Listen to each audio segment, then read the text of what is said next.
This is Mastering Real Estate with Master Sergeant Brian Wignall from the Wignall Group and the FC Tucker Company. On this show, we walk you through the process of home buying, maintenance, investing in real estate, and selling your home.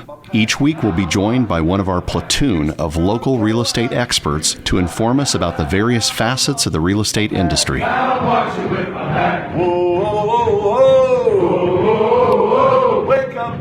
Hello and welcome to Mastering in Real Estate. This is your host, Master Sergeant Brian Wignall with the Wignall Group Real Estate and the FC Tucker Company. On today's show, we've got an interesting show for you today. We are going to talk about 4 things that strike fear into the hearts of both listing agents, buyers, and sellers.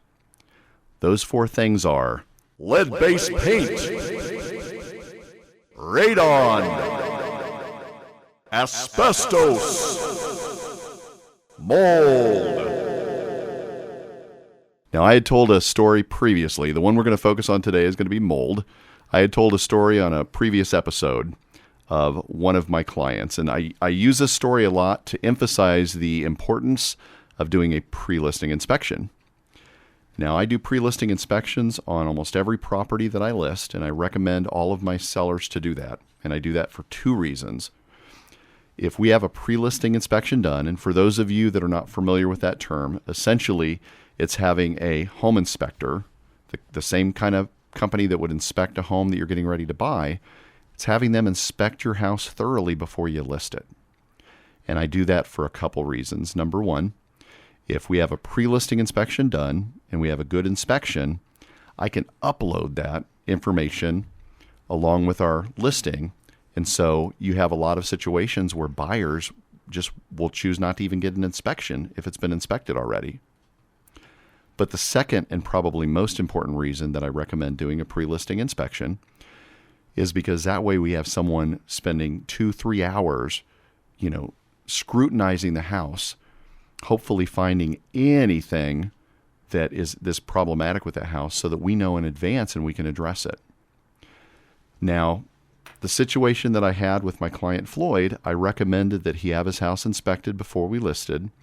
Floyd was an older gentleman and he was getting ready to sell his house, and I knew that he was going to use any money that he made selling this house to fund his retirement pension. So recommended he get that done, and he said, Brian, I've been in this house. I'm the original owner, been there since 1976. My house is good. I know every nail, board in this house. It's good to go. Well, we went ahead and got this house listed, got an offer in, a very, very strong offer very quickly. And lo and behold, when they had their inspection done, guess what they found? They found that Floyd, for a period of years, whenever he would get shipping boxes in, would break down those boxes, and he would store that corrugated cardboard in his crawl space, because you never know when you need corrugated cardboard. Well, what do you get when you have cardboard in a dark, moist area? You get a lot of mold, biological growth.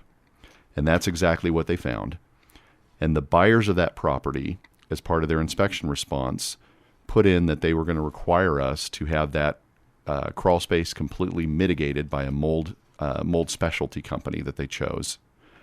That bill wound up being almost $4,000. They wound up throwing away the mold. They had guys in respirators, using moldicide to clean the mold off the wood. They replaced the vapor barrier in the crawl space.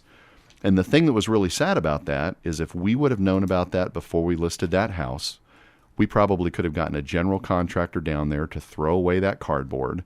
We could have gotten somebody to do that vapor barrier and to clean that wood for just a fraction of what Floyd wound up having to pay out of his proceeds.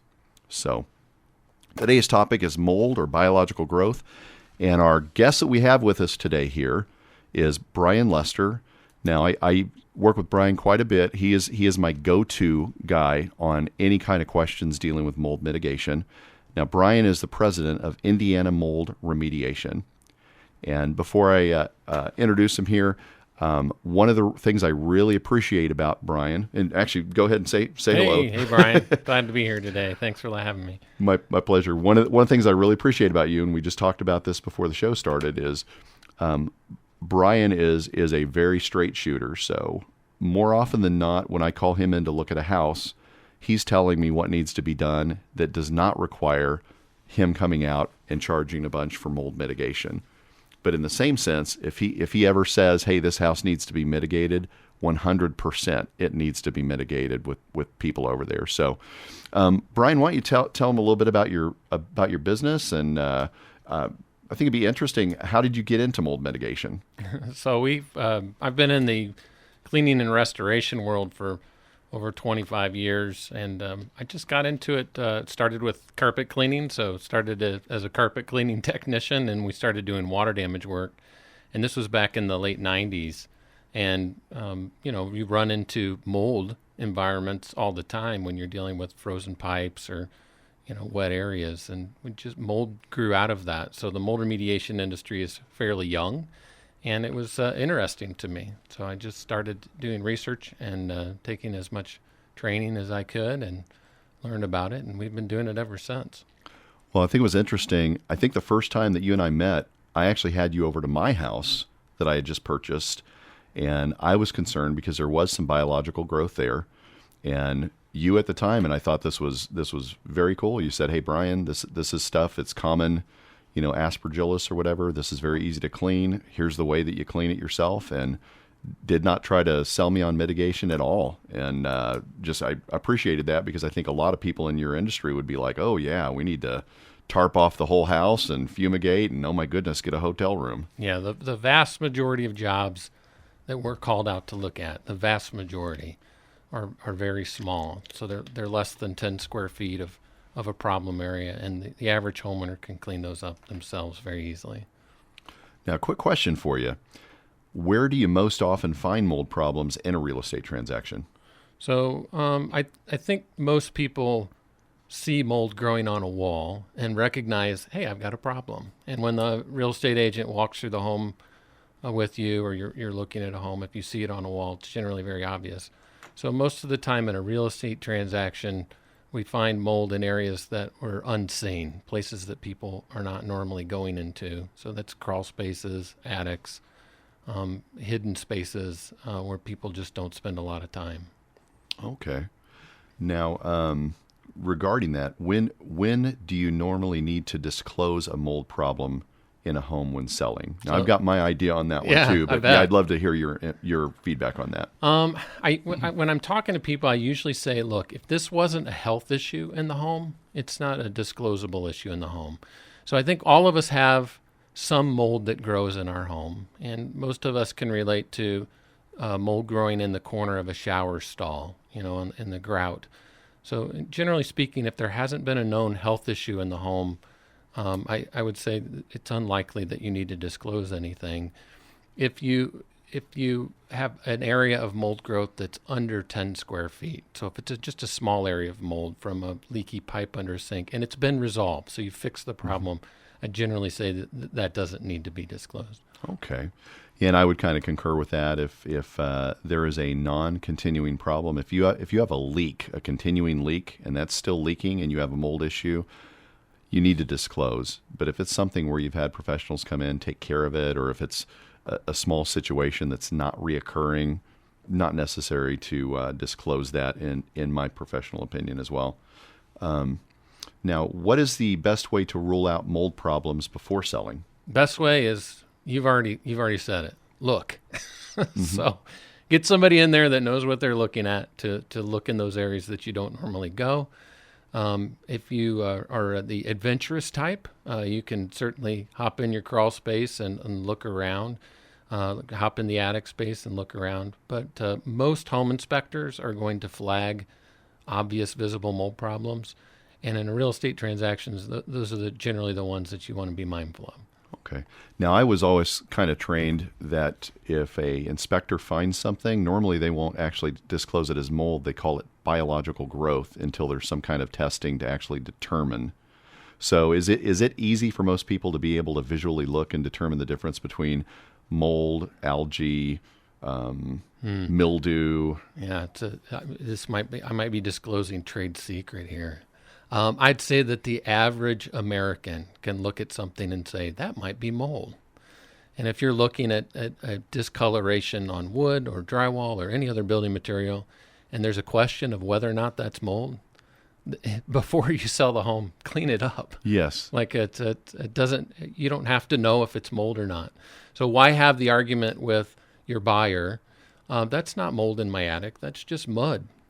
That's mud from when the house was built. Well, you could test that, and you could verify that, yes, that's full of bacteria and other non-mold things. It's mostly mud. Or you could just clean the mud off with some soap and water and alleviate the problem. So if there's any question, I'd just say clean it.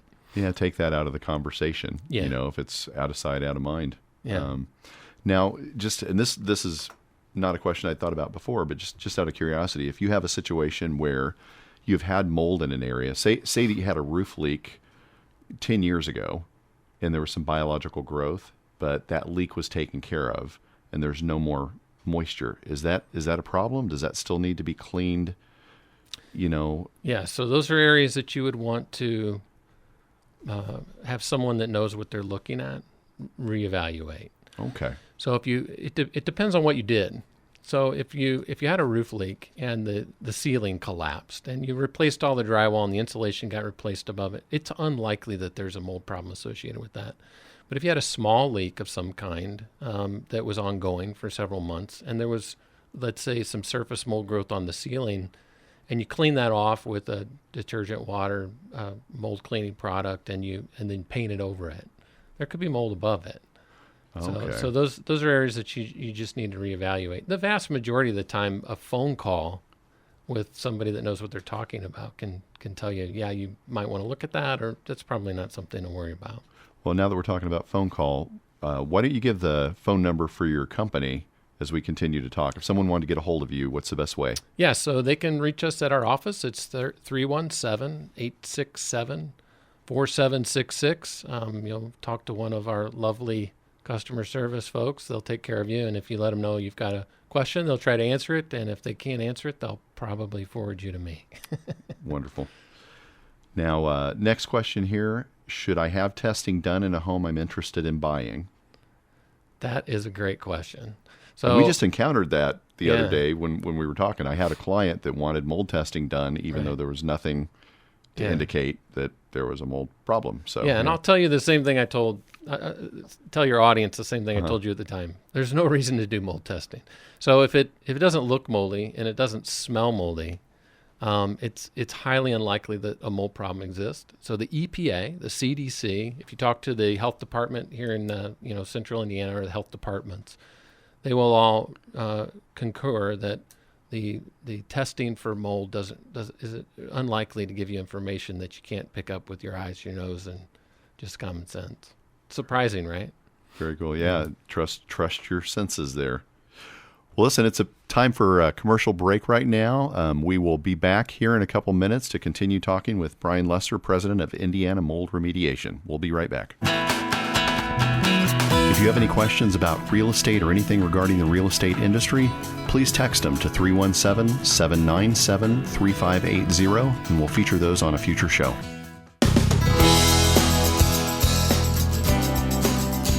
And welcome back to Mastering in Real Estate. This is your host, Master Sergeant Brian Wignall with the Wignall Group Real Estate and the F.C. Tucker Company.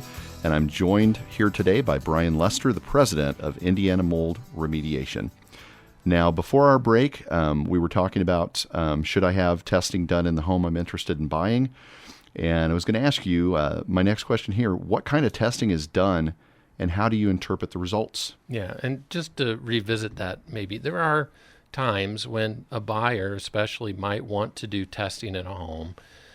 Generally, that's someone that knows they've got a problem. So if you know you have sensitivities to mold, or you know that you've had a doctor tell you that you have some kind of a neurological problem with mycotoxins, or you're an accumulator, some people would say that you accumulate these mycotoxins in your body, you really need to communicate that to your real estate agent. Like, we are going to have specific needs, and probably bring them some ideas about what testing you're going to want to do. And ideally, the testing is done before offers are made. So if you're that sensitive to mold, you really want to see about doing some testing before you put in an offer. But the number one testing that's done in real estate transactions is air testing. So we use aerosol cassettes. They're these little plastic containers that have an adhesive slide inside, so a tape slide, and you run air past it, and you count the mold spores on it. Literally, a guy in the lab's going 1, 2, 3, they count the mold spores on there, and then they tell you how much mold is in the air. Those are the most common ones. And you generally want to test more than one area in a home. It just depends on what you're trying to accomplish. But if you're trying to clear a home or make sure it doesn't have a problem, you test every living area. And you generally are testing outside, so you've got a comparison, because mold's in all air all the time. Mm-hmm. There's going to be some mold in there. And then ideally you want someone that you trust to tell you, what does this mean? Because you're going to get numbers and they won't mean anything to you. So basically, and that kind of makes sense. So you check the exterior of the house, because if you have a specific level outside, unless there's a problem, you should have pretty similar levels inside the house, correct? Yeah, so, this time of year, mold spore counts are really low. They're low outside. They should be really low inside. It wouldn't be surprising, especially maybe if a home had sat vacant for several months in the winter, for there to be slightly higher mold spores inside than outside. It doesn't necessarily mean there's a problem. It's just the weather conditions. In August, at the end of August, we have mold spore counts in the tens of thousands outside. If they were that high inside in the summer or in the winter, everyone, well, there's a huge mold problem in here. But that's Indiana. We have lots of mold in Indiana. Okay. Yeah. Well, very cool. Now, why are some people super sensitive to mold? Why others seem to not be bothered by it at all?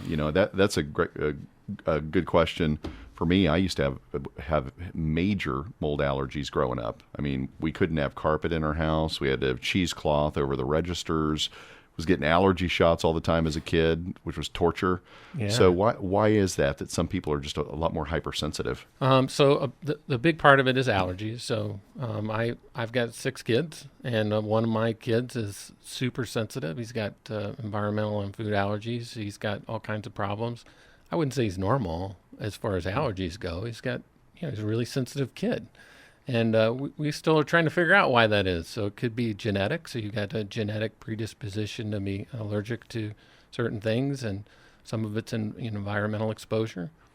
So over the course of the last 20 years, doing lots and lots of mold work, I've become more sensitive to certain types of mold. And so there's certain types of mold that I encounter now, and I almost immediately have an allergic response to them. So people have different reactions to it. The vast majority of people have a very high tolerance for mold, because we're exposed to it all the time. Mm-hmm. Some people are highly sensitive to it. And then there's a growing number of people that are concerned about mycotoxins, which are toxic byproducts that many molds make at times. So they can produce these toxic molecules. And some people are just really sensitive to them. And there are some folks who believe that that they accumulate these in their body, so they take them in, and then they don't have the ability to get rid of them, and so they have this cumulative effect inside of the body that creates problems which we don't know. The EPA, the CDC haven't come down, and the health department, the American Medical Association. Those are symptoms that we're not clear on yet. We're still doing research. Now, what about hidden mold that we've been hearing about lately? People buying homes with tens or even hundreds of thousands of dollars worth of mold damage.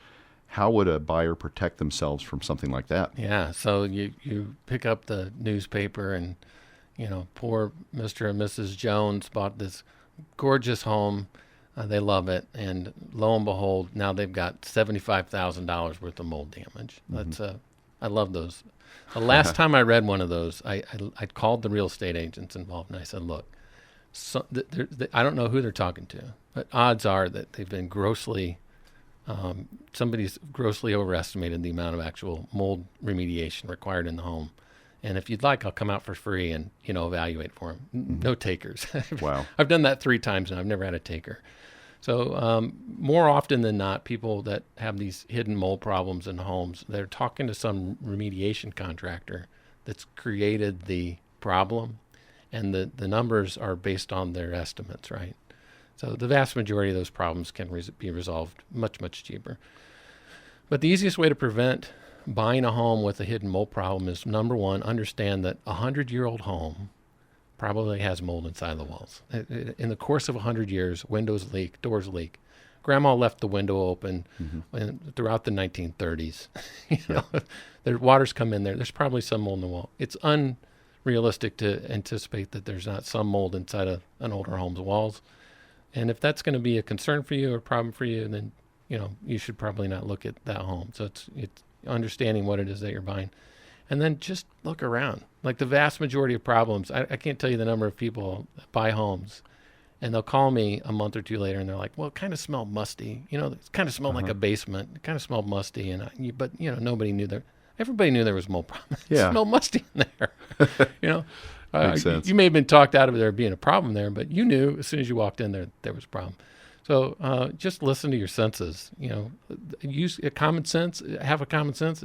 Just listening to your senses. Like, does it look bad? Does it smell bad? If it smells funky and everything's been painted brand new and there's new carpet in there, there's a good chance that there's a problem. So you might want to dig a little deeper. Well, I've had a situation before. When my oldest son was looking for his first house. This was a period of years ago, and this is another story I tell people all the time. If you ever don't see photos on a listing, you don't want to look at that house. Yeah. Right. Any agent that's even semi competent will put pictures of anything that's desirable. And my son had come to me with a house, and he said, "Dad, this house is in Hamilton County, and it's a great deal." And the only pictures they had is the front of the house and a picture of a toilet and a bathroom. That was it. Yeah. And it's like, Izzy, this is not going to be a good house. Right. Well, maybe they just didn't upload. It sits in a nice place, and you can go to the bathroom here. Yeah. And it's like, buddy, trust me, there's something else here. Well, maybe they just forgot to put. It's like an agent is not going to forget to put a picture. Okay. Yeah. We went to that house. And sure enough, we're walking around. It's just horrible. I mean, just absolutely horrible. I touched the counters in the kitchen and my hands stuck. I mean, it was just gross. We went outside. There was a pool. What the agent didn't tell us with that above ground pool is that there was a tree growing in the middle of it. So my son had never bought a house. He's like, "Well, maybe we can get the tree removed." It's like, no, you don't want to do that. And then we started going down the basement. I'm trying to find something attractive about this house besides that one toilet. And lo and behold, up and down the ceilings and the whole lower area is black mold. Yeah. Black mold. The technical name for that is stocky botrytis. Mm-hmm. For anybody listening, memorize that word. It comes in very handy at parties. People will think you're really, really smart. Yeah. Stocky botrytis. Mm-hmm. But yeah, I had black mold, and so I told him immediately. It's like, dude, we're out of here. We're leaving. So. Yeah, I want that house. I'll buy that house. You know what to do to it. Yeah, that's a good deal, right? Yeah, that might be the house that needs $20,000 or $30,000 worth of remediation. Not to mention a tree removal taking place in the middle of that pool. That people will often ask: is there ever a time when we should tear the house down? I've been in some really bad places, Brian. I mean, really bad. The house. I looked at a house just this last week. And the poor gentleman that owned it died and had no heirs. And so... Was it mold related or not? Oh, yeah. Went through probate. No. I'm saying, was the death mold related or no? Oh, yeah. No, I don't know. I don't know how old he was. I can't speak to that. But the doors won't open. Like they're jammed shut. The floors are all buckled. It's bad. It was really, really moldy.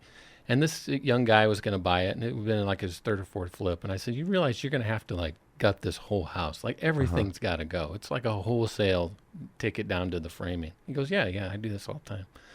So I think he's going to get the house. It's in, I don't know how much information I should give. It was a Meridian and Kessler area. And I mean, he was going to get it for like $300,000 under what it will be finished. So you can get some really good deals. You just have to understand that there's a lot to do. And make sure if you're a buyer of one of those houses that's been flipped, that you have an inspection and that you flag a mitigation company to come in there if you smell, feel, or coughing when you're in the basement, anything like that. Yeah. Well, it looks like it's time for another break, so we will be back in a couple minutes to finish talking to Brian Lester, president of Indiana Mold Remediation. This is Master Sergeant Brian Wignall. We'll be right back. If you have any questions about real estate or anything regarding the real estate industry, please text them to 317-797-3580, and we'll feature those on a future show.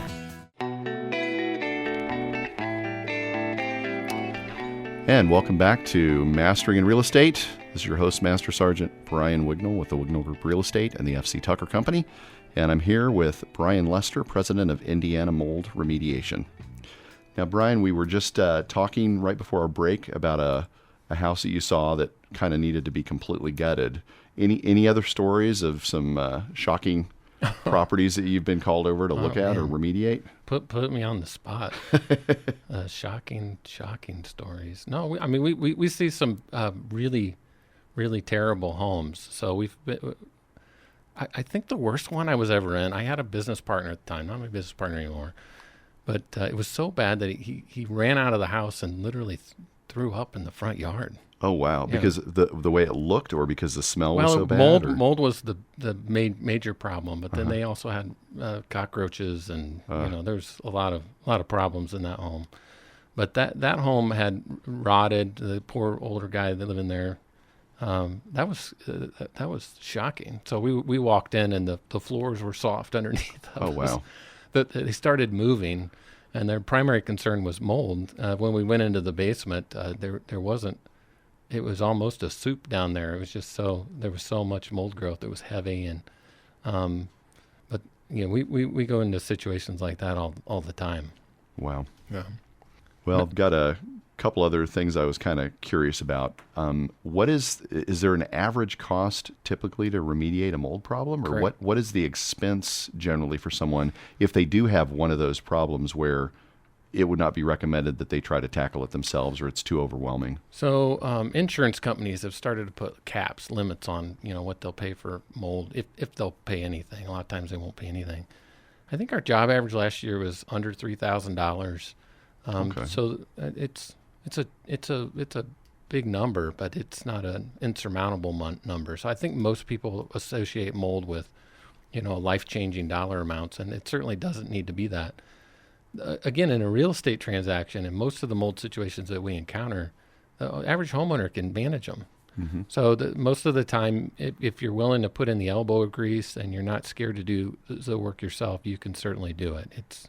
There's no federal, state, or local requirements or guidelines for training, certification, or licensure in the mold remediation industry.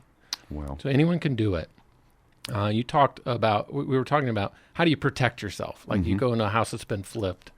One of the things to think about is ask the guy for pictures. Like if he doesn't have pictures of his process, like the demo, and that's where you can find out what was there before, what did you do in the interim, and what am I left with. So all the investors that we work with, we have a relationship that usually starts with them calling us on a problem.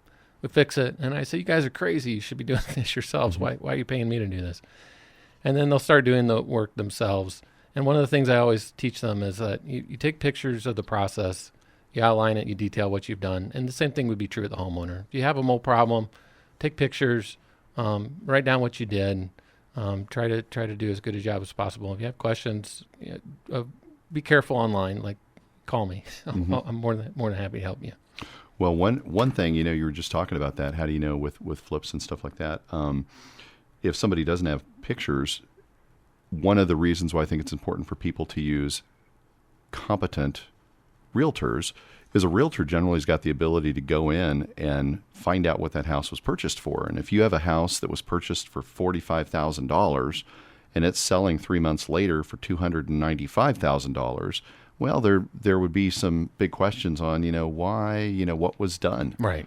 And if you can't find answers, just walk away. It doesn't make sense. If they don't have answers or good answers for questions like that, you should just walk away. If there's any uncertainty around a mold project, chances are it's fine. Like you can do mold remediation wrong.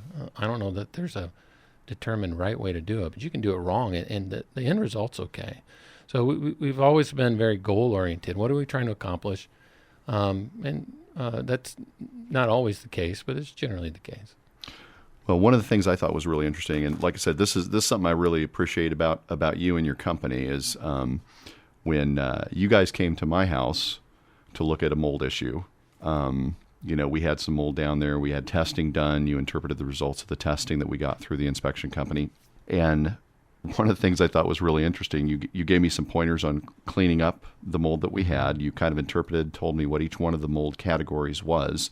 I think ours, Aspergillus, which, if I'm not mistaken, that's the mold that penicillin is made out of, correct? That's incorrect. Oh, okay. Well, that's why you're on the show. Yeah, so those are separate molds, Aspergillus, penicillin, just different species of mold. Okay. And they're spores, which is what the lab identifies them by with a non-viable test.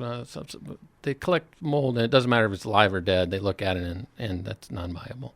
Okay. But they look the same in the lab. So they're like, it's either Aspergillus or penicillin. We're not sure. Unless we grow it, we won't know. So it's Aspergillus penicillin. They get bundled together. Yeah. Wonderful.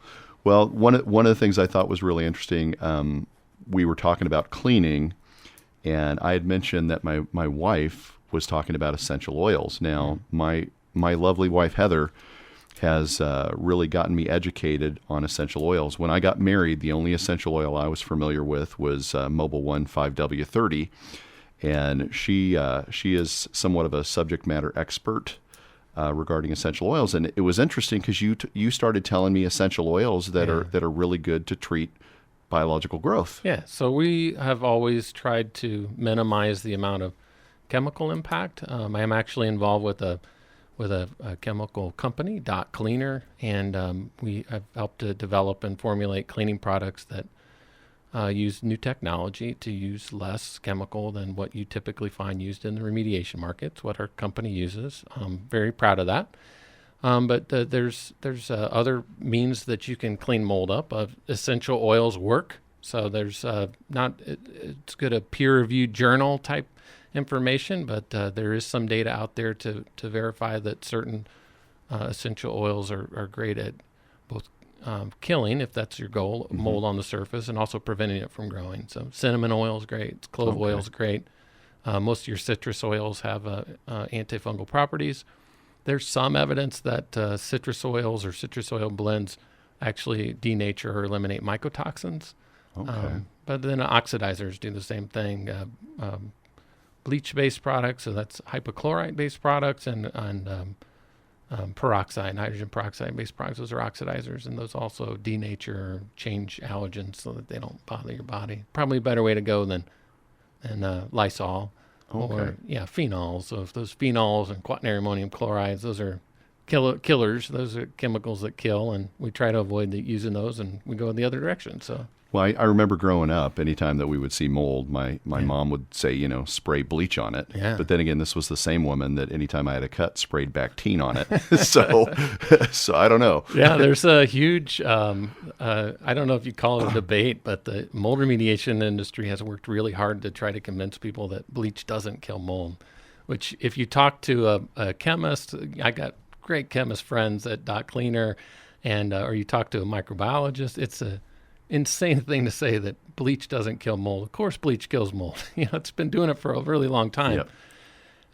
And it does. It doesn't penetrate super well, but no disinfectants penetrate super well. You need soap or surfactants to get into the surface. So mild bleach solutions work just fine. Okay. They're okay. The problem is that people use too strong a bleach solution. They use way more than they need. It's dangerous to work with because of the chlorine off-gassing, but yeah, the essential oils are much safer to work with. So there's some thymol. Thyme oil has become really popular as a disinfectant. I don't know how much in essential oils you want to get, but most of the thymol that they use in those disinfectants is man-made now, so it's all left-handed. It's left and right-handed. I'm sorry. So the molecule is not quite the same as when the plant makes it. So I don't know. Now you had talked about dot chemicals or whatever. Dot Cleaner. Dot Cleaner. Is that something that a normal homeowner can get a hold of, or We're is that working just on reserved? it. Okay, We're so working at on this point, reserved just for professionals. Yeah, so professionals can buy it and use it. We use it. We're working on it. I think eventually we'll have a retail product for the average homeowner. Should help. Okay. Yeah. Now, one thing I thought was really interesting, and Brian kind of educated me with this with a transaction I had, probably a couple years ago. Had a client that was looking at a house, and we found a lot of, or the inspector found a lot of biological staining, or evidence of past mold on the decking in the attic. and we were kind of alerted to that. And I had never thought about that, but without a current water source, I was kind of informed that, in the process of building a house, sometimes that decking sits outside for quite a while the production builder is framing and doing all that. So sometimes you'll have decking that will get staining outside. And so when that house was constructed in 1975 or whatever, those stains might be stains from old biological growth from the 1970s and nothing current at all. Yeah, so as long as we continue to build homes with wood, the structural framing will have some mold growth on it. Now, as far as mold in attics goes, the number one reason that you get mold in attics is from heat and moisture loss from the home.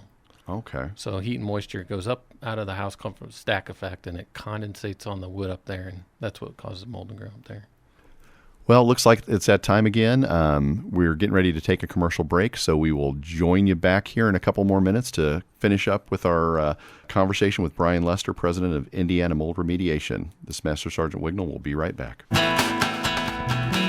If you have any questions about real estate or anything regarding the real estate industry, please text them to 317-797-3580, and we'll feature those on a future show.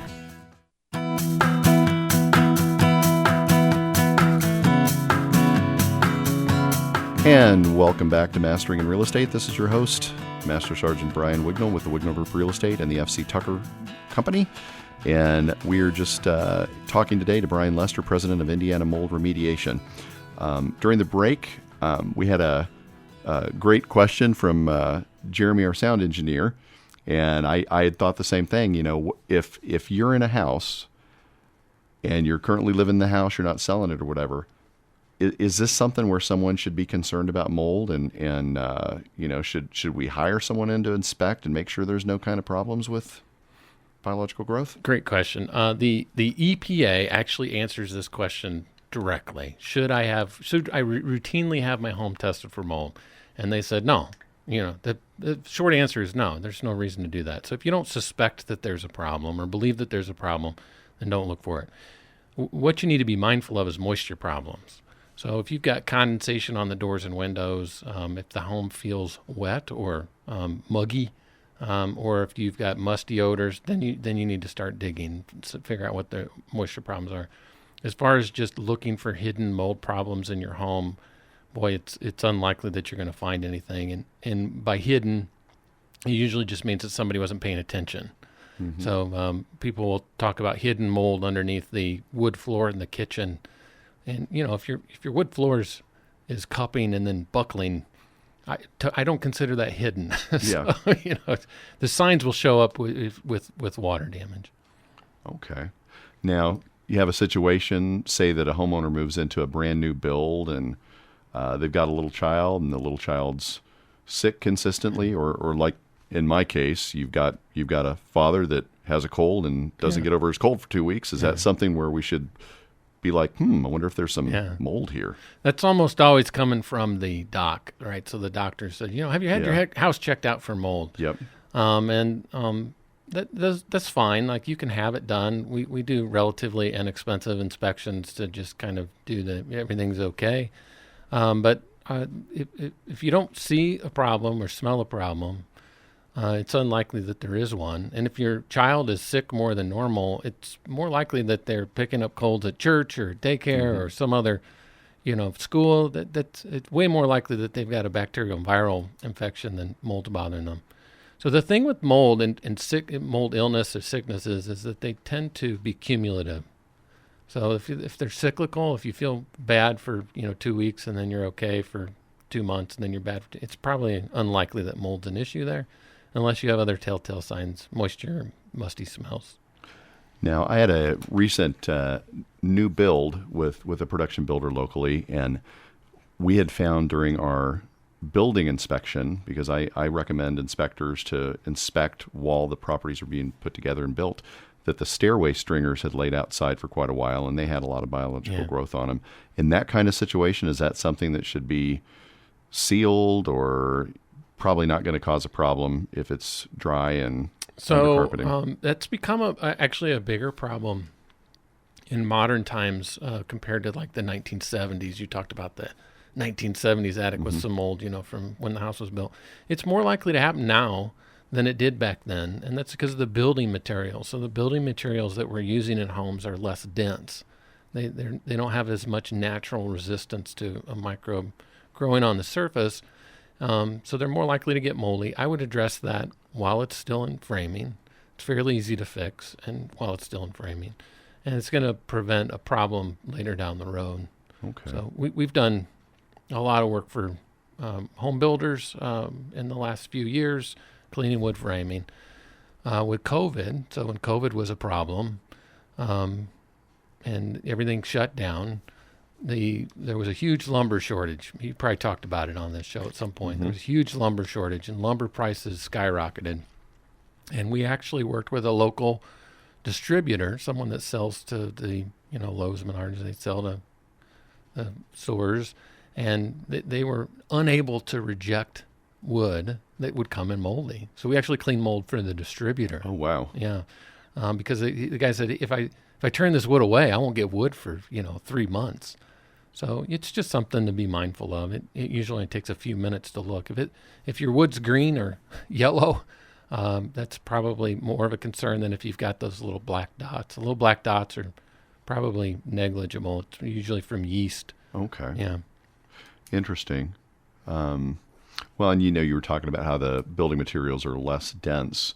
I was talking to a builder not long ago, and he was kind of going over that, how houses built years ago, you were using old growth trees that were a lot more dense.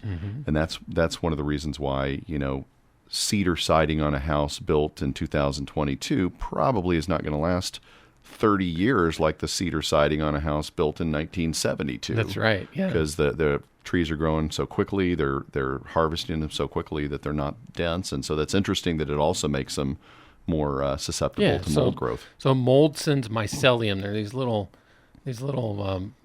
plant-like structures that go into a wood, and then they use enzymes to break down the cellulosic material. And if it's soft, it's cozy. It's easy to get in there. So it's much easier for the organism to take root, so to speak, into the surface.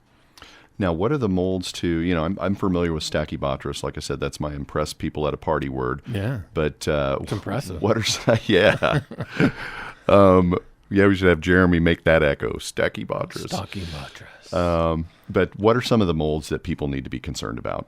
That don't have heavy allergies already, that aren't allergenic, So that's a great question. And we at Indiana Mold generally say mold is mold. So if you've got any type of mold, has the potential to be allergenic, and different people will react to different molds. So a few years ago, we had a gal that built their dream home. Her and her husband built their dream home. Had stucco siding on the outside. They ended up with Eucladium growing, which is a type of mold, Eucladium growing behind the stucco. Not much, just a very small amount. But every time she would go into the home, she'd react to it. Nobody else did. None of the kids did. The husband didn't. Just this one poor gal. And she was just really sensitive to Eucladium. So you never know which molds people will have a tendency to be reactive to. Ironically, Stachybotrys, black mold, has been touted as kind of your big scare mold. But Aspergillus probably is going to be more dangerous for the average person than Stachybotrys. Wow. Okay. Yeah. Interesting. So that's going to have more of a reaction than Stachybotrys. Well, it's more prevalent, right? So there's more of it, and it's a smaller spore, so it's more readily airborne. The few fatalities that I have been privy to in my career associated with mold, extremely rare. In every situation, there's been a significant immunocompromised person, so lung transplant, some other immune system compromise. In all cases, Aspergillus was the mold that caused the problem. Wow. Okay. Yeah. Well, listen, it looks like we're at that time. Our show is about over here, but I just wanted to thank Brian Lester, president of Indiana Mold Remediation, from coming to us and kind of taking some of the fear out of the whole mold and biological growth question. And Brian, once again, if someone wants to get a hold of you or your company to have something looked at or to have something mitigated, what's the best way they can get a hold of you? Yeah, best way is you can go to our website. It's indianamold.com, and you can fill out a form there. indianamold.com, or you can call our office 317-867-4766. Well, awesome. Well, thanks for coming today. And if anybody has any other questions regarding mold or buying a house and you want to give me a call, or if you have questions that you would like covered on the show, feel free to give me a call at 317-797-3580. Thank you again for joining us today on Mastering in Real Estate, and look forward to being back here same time next week.